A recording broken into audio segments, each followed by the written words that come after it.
ചിരട്ട ഉപയോഗിച്ചിട്ട് key chain ഉണ്ടാക്കാവേ. അപ്പോൾ അതിനായിട്ട് ഞാനിങ്ങനെ ഹാർട്ട് ഷേപ്പ് വരച്ച് കൊടുക്കുക, ലവ് ഷേപ്പ്, എന്നിട്ട് അതിങ്ങനെ കട്ട് ചെയ്തെടുക്കുവാണേ. അങ്ങനെ ഇവിടെ ഒരു 7 എണ്ണം ഞാൻ കട്ട് ചെയ്തെടുത്തിട്ടുണ്ട്. അതിനി ഹോൾ ഇട്ട് കൊടുക്കാം. ഹാൻഡ് ഡ്രില്ലിംഗ് മെഷീൻ വെച്ചിട്ടാണ് ഹോൾ ഇട്ട് കൊടുക്കുന്നത്.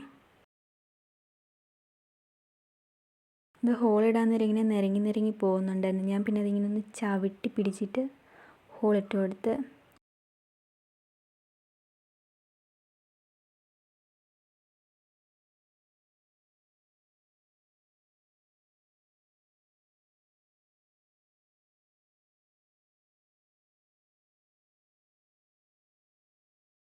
ഇനി ഇതൊന്ന് ക്ലീൻ ചെയ്തെടുക്കണം. ഈ ചകിരിപ്പൊടി അങ്ങനെയുള്ള സംഭവങ്ങളെല്ലാം നല്ല രീതിയിലൊന്ന് മാറ്റിയിട്ട് ഒന്ന് വൃത്തിയാക്കി എടുക്കാനാണ്.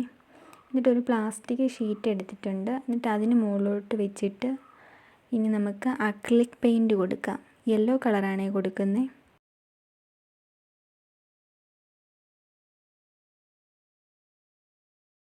അടുത്തതിന് റെഡ് കളർ കൊടുക്കുവാണ്.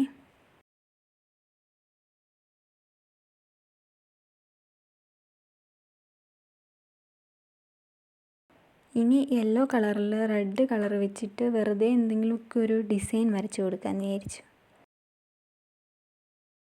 കുറച്ച് ഡോട്ടുകളൊക്കെ ഇങ്ങനെ ഇട്ട് കൊടുത്ത് അടുത്തതിൽ ബ്ലാക്ക് വെച്ചിട്ട് എന്തെങ്കിലും ഇങ്ങനെ അതേപോലെ തന്നെ കുറച്ച് ഡിസൈൻ വരച്ച് കൊടുക്കാമെന്ന് വിചാരിച്ചു.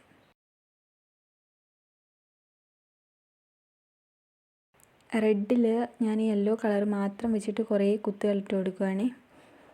ഇനി ഇതിനകത്ത് കീ ചെയിൻ്റെ സംഭവങ്ങൾ ഇട്ട് കൊടുക്കാം.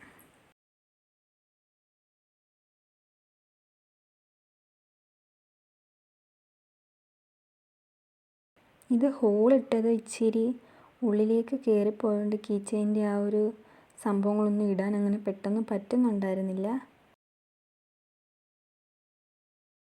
പിന്നെ ഇത് ഇച്ചിരി വലുതായിപ്പോയി കട്ട് ചെയ്തെടുത്തപ്പോൾ. എങ്കിലും അത്യാവശ്യം ഭംഗിയൊക്കെ തോന്നുന്നുണ്ട്. വെറുതെ ഒരു രസം. അപ്പോൾ വീഡിയോ ഇത്രയേ ഉള്ളൂ. അടുത്ത വീഡിയോയിൽ കാണാം. ടാറ്റാ.